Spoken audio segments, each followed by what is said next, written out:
Comment vas-tu, mon Alex? Ah, Ça écoute, va? Parfait, Ah, génial. super. Ah, c'est Il vrai pleut, le bitcoin tombe. ouais, bah, Génial. c'est vrai. Hein. T'es allé chez le coiffeur toi aussi? Ouais, oui. Ah, bah, ouais, je me suis mis en short. On se l'est pas dit, je vous jure que pas vrai.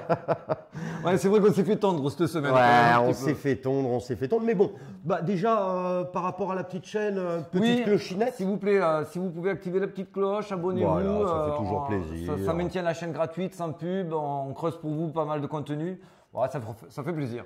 Alors, de quoi qu'est-ce que nous allons parler? Bah, notre cher FTX. Ah. FTX et ses copains, vous allez voir, il y a beaucoup de choses à dire. Il y a beaucoup de choses à dire et c'est des beaux petits mensonges, Oui, des belles histoires. C'est pas des histoires à écoute, 1000 euros. J'ai eu Steven Spielberg juste avant, il m'a dit je rachète les droits. Non, vraiment, il m'a dit Alex, je t'assure. Ah ouais. Je savais pas, je n'étais pas au courant. Mais ça je rachète tout, ça la m'étonne totale. pas. Ouais. Netflix va faire sûrement. Ouais, je lui ai dit attends, t'as peut-être crypto, tout ça, machin. Bon, ça sera le récap, une longue partie du coup pour le récap. Après, on se fera une petite analyse technique. Analyse technique, est-ce que ça capitule, est-ce que ça capitule pas? On va vous expliquer, est-ce que c'est le moment d'acheter ou de vendre ou de rester au chaud à la maison? Tout à fait. Après, on va parler, alors voilà, c'est ce qui va découler du gros sujet. Le gros sujet, c'est aujourd'hui, il y a un retour en force des DEX. Des DEX qui est la base de la blockchain, décentralisée. Voilà. VS, les centralisés. Centralisés. Binance, FTX, etc. etc. Comme nos propres banques. Eh bien, je te propose qu'on démarre. Allez, on attaque direct. Alors, tiens.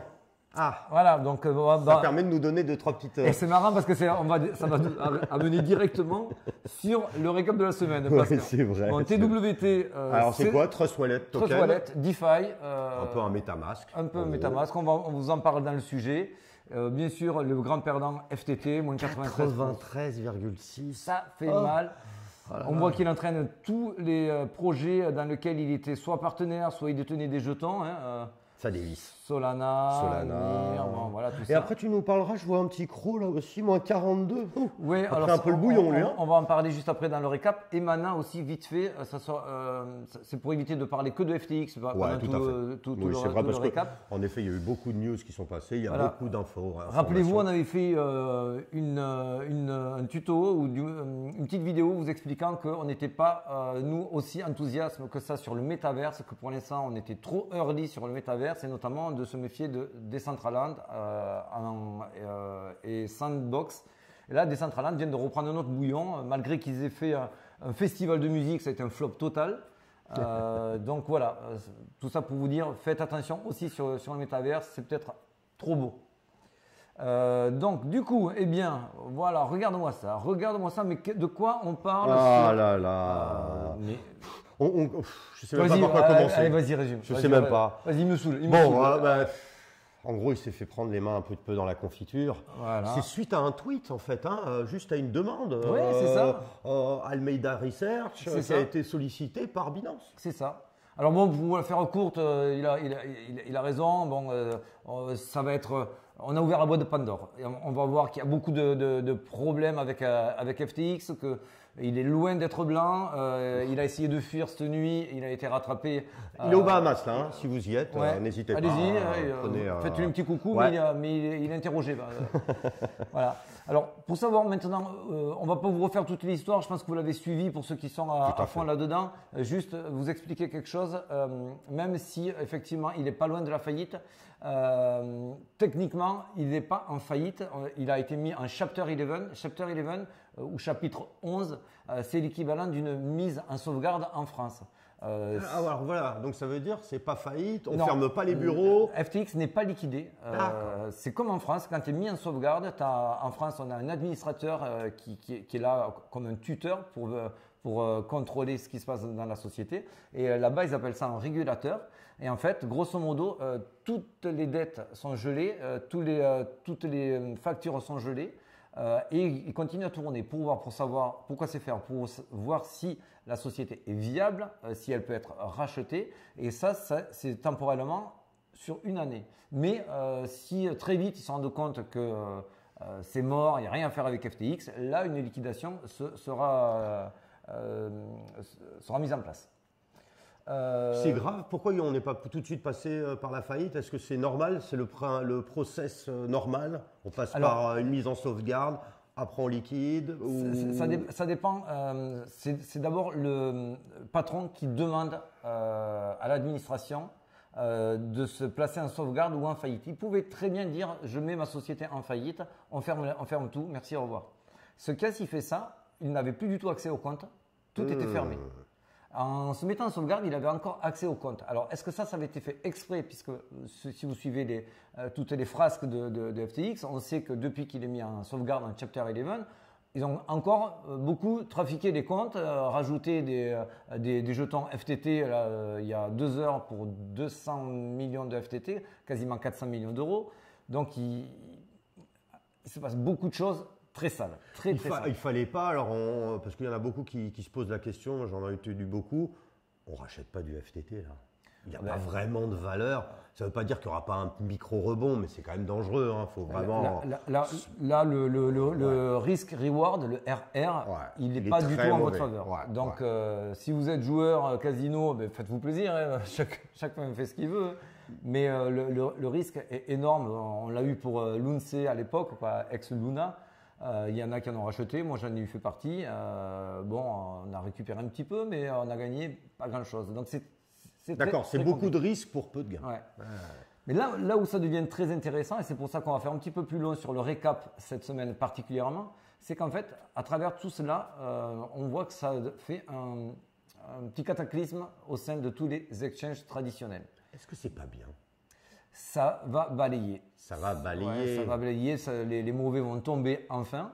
Il y en avait beaucoup qui savaient en interne que certains étaient défaillants ou certains jouaient avec la trésorerie de leurs clients, ce qui est interdit, notamment Crypto.com. Donc c'est pour ça qu'on a titré là-dessus sur la fiche Crypto.com, Gate.io, KuCoin, Yobi. Bon, alors pour KuCoin, Yobi, à voir et à confirmer, mais pour Gate.io et Crypto.com, ça sent très mauvais également. Alors, on fait tu nous expliques rapidement ce qui a pu se passer en une phrase. Ouais, alors Crypto.com a voulu montrer sa fameuse proof of reserve, a voulu montrer qu'ils étaient clean. Et en fait, en montrant leur proof of reserve, on se rend compte qu'ils ont fait le mois dernier un virement de 400 millions à Gate.io par erreur. Alors, dans les deux cas de figure. Hein. Ah, c'est ce que tu m'as fait aussi hier. Tu m'as pas fait un virement par erreur? Je me suis rendu compte, moi. Je dois être meilleur que Crypto.com. Non, donc voilà, on ne fait pas un virement de 400 millions par erreur. Soit on est incompétent, soit on est magouilleur. Dans les deux cas, fuyez. Ça, c'est clair et net.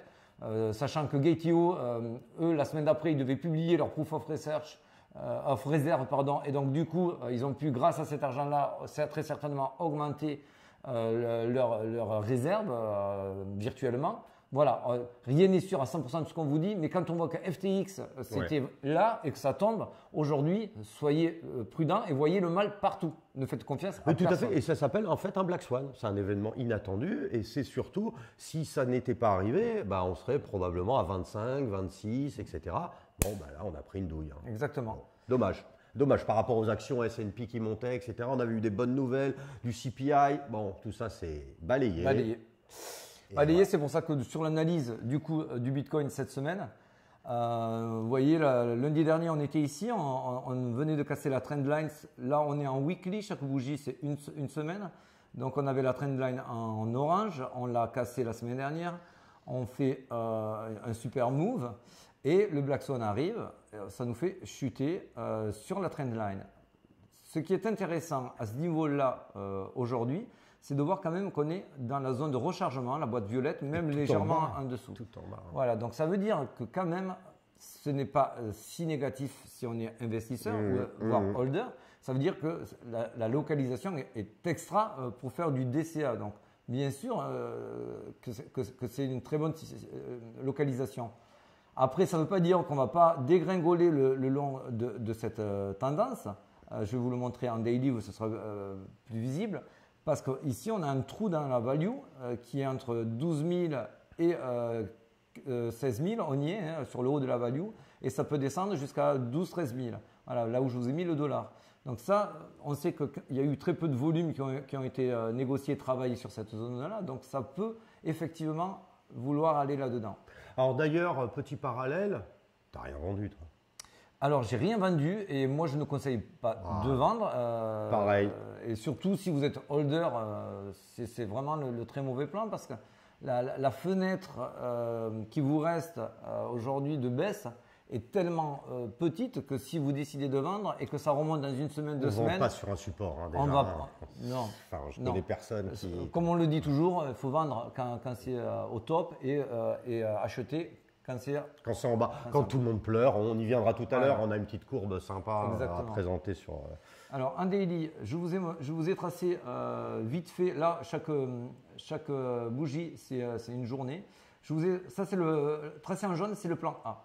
Vous voyez, en orange, je vous ai toujours mis, c'est la tendance. Et vous voyez, quand on vient s'y coller, on l'épouse, cette tendance, comme par magie. Hein. C'est de la mathématique, c'est de la statistique. Et donc, première solution que le marché va trouver, c'est de dégringoler ici le long de cette tendance en attendant de trouver le bottom. Ça, c'est la solution numéro 1. Et la solution donc, numéro 2, l'issue possible numéro 2, c'est effectivement qu'il y ait un W qui se forme. Et là, ça serait plutôt dans ce sens-là, où on casserait avec une ligne de coup la tendance.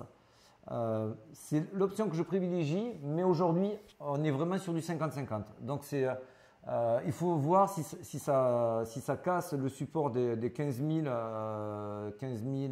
500 une fois de plus ou pas. Si on casse ici la box violette, on est parti pour dégringoler jusqu'aux 13 000, quasiment. Donc, voilà. Ce qui nous ramènerait pas loin, enfin du Covid. Ouais, le Covid, c'est 3000, mais bon, ça se situait vers moi, les 10. Personnellement, je vous le dis parce qu'on est franc, on se dit les choses.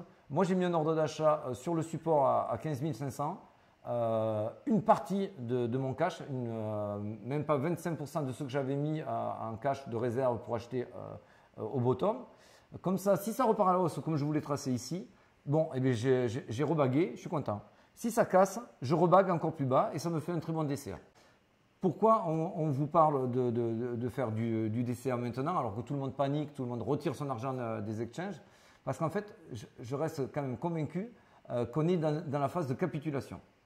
Exactement, et c'est toujours pareil, hein, on voit hein, quand le public commence à venir, qu'on l'entend dans les médias, là ça part vraiment en parabole, parabole, ça monte, ah non, on ira à 100, voire 200.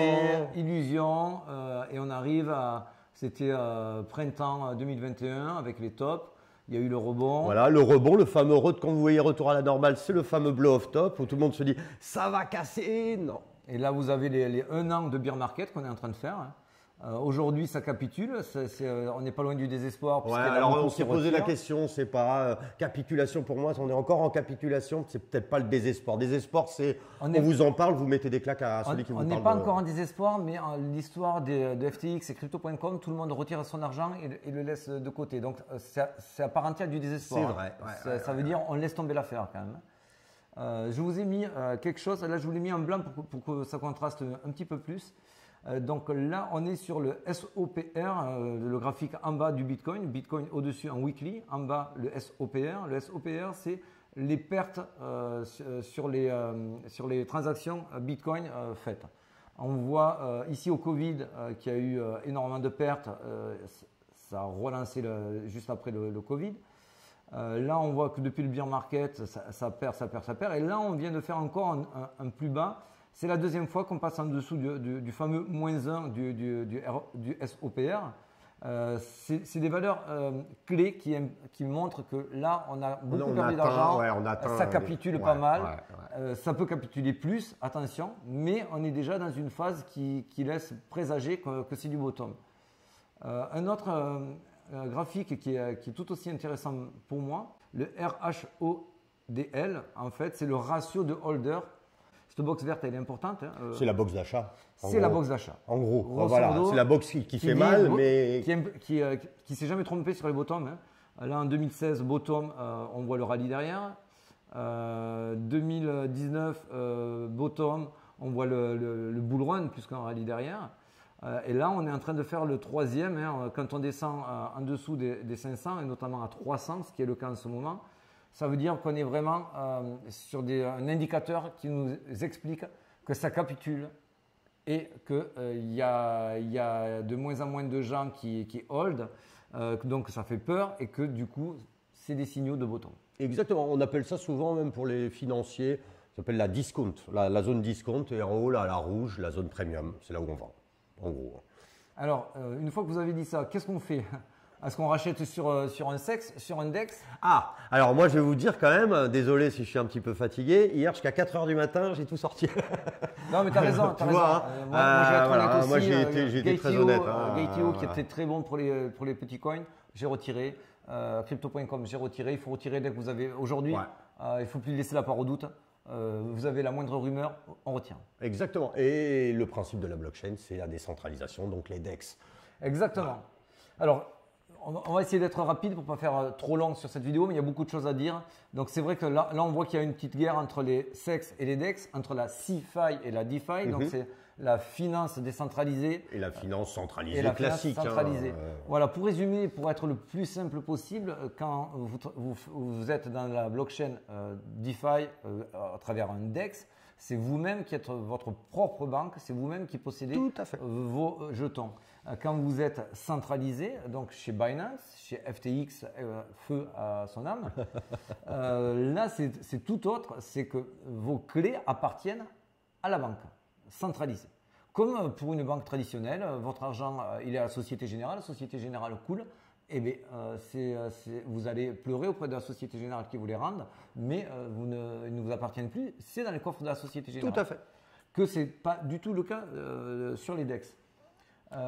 Du coup, pour résumer un petit peu, pour que vous compreniez et pourquoi on vous fait ce petit sujet là-dessus, parce que c'est très important aujourd'hui de faire attention où on laisse son argent. Tout à fait. Vraiment, et plus encore maintenant qu'avant. Moi, je suis un ancien, c'était Binance, tout ça. Mais même Binance, qui est très sécurisé, je ne dis pas qu'il ne faut pas trader dessus, etc. Mais même moi, hier, retiré sur Binance. Et pourtant, c'est le plus solvable. Ouais.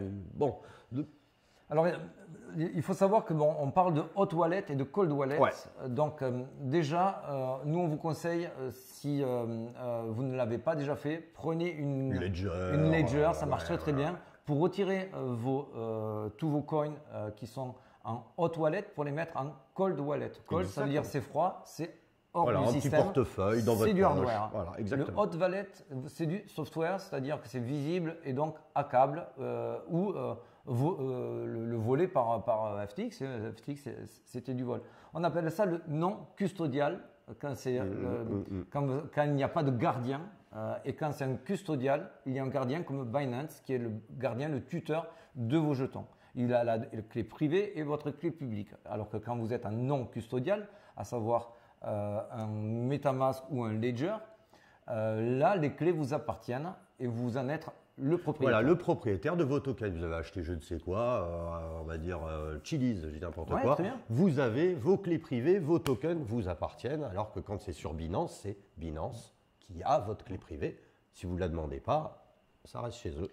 Et vous allez voir que ça va bien sûr faire monter les DEX bien sûr en flèche. Bien sûr, les SEX qui pourront prouver, comme Binance et autres, qui sont clean, machin, bon, ils s'en sortiront. Et puis on ne parle pas de la même chose avec FTX, quand même, ils ont baqué les choses avec le BNB. Ils ont trafiqué beaucoup, mais bon, là, grosso modo, les grands gagnants seront les SEX qui pourront prouver qu'ils ont vraiment été honnêtes et bien sûr les DEX qui, eux, savent qu'en hot wallet, c'est les plus fiables. Tout à fait. Tout à fait. Alors, attention, il y a des avantages et des inconvénients. On va commencer par les avantages. Vous avez bien sûr la transparence, c'est-à-dire que vous savez absolument qu'est-ce qui se passe sur la blockchain. C'est pour ça qu'on s'est retracé FTX quand ils ont avec Etherscan, BSC Scan. C'est un petit peu l'ADN de la blockchain, c'est ce qu'on veut en allant là-dedans. Vous avez de la sécurité parce que quand vous êtes sur MetaMask, personne ne peut aller vous le prendre, sauf si vous faites des bêtises à des scammers. Bien sûr. Ça compte partout. Et vous avez l'anonymat, c'est-à-dire que vous ouvrez un compte dans la DeFi, en 30 secondes, on vous donne une phrase que vous devez conserver, sinon vous perdez vos accès. Donc c'est très facile, pas de KYC, à savoir pièce d'identité, selfie, machin, ça. Pas de tout ça. Donc la contrepartie, c'est votre interface qui est vraiment compliquée. Quelqu'un qui ne connaît pas trop la DeFi, il a besoin un petit peu à minima de tutos, voire un très bon copain qui s'y connaît. À l'occasion, laissez-nous des commentaires. Tout à fait, qu'on puisse en parler. Ouais, ici, je connais très très bien et d'ailleurs, hier, je l'ai un petit peu appelé. je pourrais vous expliquer très clairement où aller, comment aller, parce que vous avez beaucoup de plateformes. Vous avez des plateformes de lending, vous avez des plateformes de farming, vous avez des yield optimisers, vous avez des AMM qui sont des bridges. Donc tout ça, c'est des systèmes qui vous permettent de retrouver quasiment toutes les fonctionnalités que vous avez sur un Binance, mais en restant le patron de vos jetons. Voilà, ça, c'est super important. Ça, c'est vrai que ça, c'est bien. Alors après, bon, le seul truc, moi aussi, je ne sais pas si tu vas le citer aussi, un petit défaut, bon, bah, c'est comme ça, il faut payer les gas fees. Alors, quand on passe par la Binance Chain, bon, bah, c'est rien, hein, on va vous parler de centimes, un petit euro, je ne sais pas quoi. Quand on part sur Ether directement, c'est vrai que… Il y a des frais, on appelle ça le gaz. Ouais, les gas fees, ouais. Donc ça, c'est un petit peu plus cher. C'est en train de baisser. Beaucoup de blockchains maintenant montent des structures qui sont moins coûteuses, notamment Ethereum avec tout son système de merge, le surge qui va arriver, etc., pour faire baisser les coûts. Et bien sûr, le temps d'attente qui est des fois un petit peu plus long aussi. Oui, c'est vrai, bah là j'attends toujours un truc. Oui. Bon, on en reparlera, puis je sais pas. Voilà, donc moi on vous parle de ça pour vous dire, voilà, aujourd'hui commencez à envisager un peu la DeFi de manière très prudente. Le premier conseil aujourd'hui, c'est quand même de retirer tout, d'attendre que l'orage passe. Si vous êtes trader et que c'est votre métier, ne mettez sur les exchanges que ce que vous avez besoin. Exactement, pour trader, peut-être du day-to-day ou des choses comme ça. Et pour le reste, des choses pour les gros holders, les gens qui vont rien sortir, vous les mettez de côté, vous verrez, elles sont à vous, elles vont pas bouger. Et si vous êtes sur des SEX, demandez à avoir une proof of reserve. Là, je vous ai mis par exemple celle de OKEx. OKEx qui a envoyé un mail en disant chez nous tout va bien. Tac tac, on ne fait pas de leverage, nos fonds. Ils sont discrets, hein, Oui, mais bon, à croire qu'à moitié, puisque bon, quand un mastodonte comme FTX tombe, on peut douter de tout. Oui, mais au moins, ceux qui le publient font déjà un effort supplémentaire à ceux qui ne le publient pas. Pour la météo, la météo, du coup. C'est pas Jojo. Bah oui, bah non, bah là de toute façon, voilà, c'est pas Jojo, hein. C'est petits orages, etc. Ouais. Et mais bon, voilà, c'est vrai que c'est orageux, mais pour nous aussi, c'est potentiellement des belles zones. C'est une zone d'opportunité. C'est des zones d'opportunité. Voilà. On n'a pas ça tous les jours. Voilà. Enfin, voilà. Donc bien sûr, ça fait pas plaisir. On aimerait vous montrer du vert. Vous annoncez que des bonnes nouvelles. Mais sachez que quand même, c'est dans ces moments-là qu'on fait du DCA, qu'on fait de très bonnes affaires. Vous voulez laisser courir des montants que vous n'avez pas, enfin voilà, que vous pouvez perdre. Et vraiment, c'est vraiment. Ce que j'ai oublié de vous dire, c'est que les nouvelles en plus ne sont pas toutes négatives. Vous avez quand même le S&P 500 qui repart à la hausse. Baisse du DXY, baisse du DXY. Voilà, en macroéconomie, c'est vraiment plutôt il y aurait de quoi relancer. Donc, soyons optimistes. Essayons de profiter justement de ces moments-là pour faire un petit peu notre beurre. Et que comme ça, vous puissiez protéger vos portefeuilles au mieux tout en faisant un petit peu de ZEF. Bon, sur ce, j'espère que en tout cas, merci les amis. Ciao les potos. Ouais. Alors, la blague sur les Bahamas. Il paraît, tu sais que quand tu as deux Kwang qui se baignent en même temps avec FTX aux Bahamas, tu sais ce que ça fait?